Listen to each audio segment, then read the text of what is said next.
Zheng Yijian, une étoile brillante du cinéma hongkongais. Pourquoi la meilleure ressource de Hong Kong a-t-elle été confiée à Zheng Yijian? À son époque, il nourrissait l'ambition de surpasser Liu Dehua et rêvait de devenir le 5e roi du monde. Son décès à Hong Kong a marqué la fin de l'ère Xuanzou, qui avait dominé le vote populaire pendant 13 ans. Le célèbre réalisateur Wang Jing a même déclaré que si Zheng Yijian avait pris sa carrière plus au sérieux, il aurait pu devenir le prochain Zhou Enlai. Né en 1967 dans une famille ordinaire de Hong Kong, Zheng Yijian a vu sa vie basculer à l'âge de 17 ans. En 1984, il est repéré et invité à tourner une publicité, ce qui éveille en lui une passion pour le métier de comédien. 2 ans plus tard, il participe à un concours de chant organisé par la chaîne TVB. Bien qu'il atteigne la finale, il échoue à intégrer la classe d'apprentissage.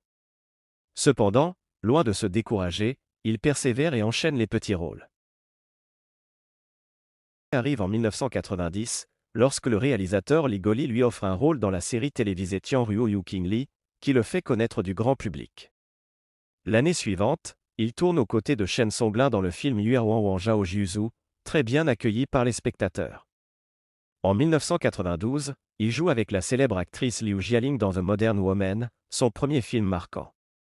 Grâce à sa performance remarquable, il remporte un prix aux Hong Kong Film Awards, ce qui attire l'attention du puissant Wang Jing. Séduit par son potentiel, Wang Jing signe avec lui un contrat de 5 films. Zheng Yijian enchaîne alors les productions, dont Chasse les hommes et Super École.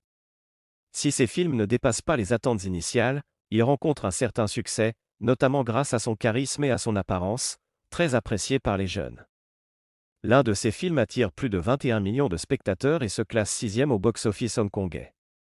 Fort de ce succès, Wang Jing produit un deuxième opus, Meng Longozhang, qui confirme leur réussite.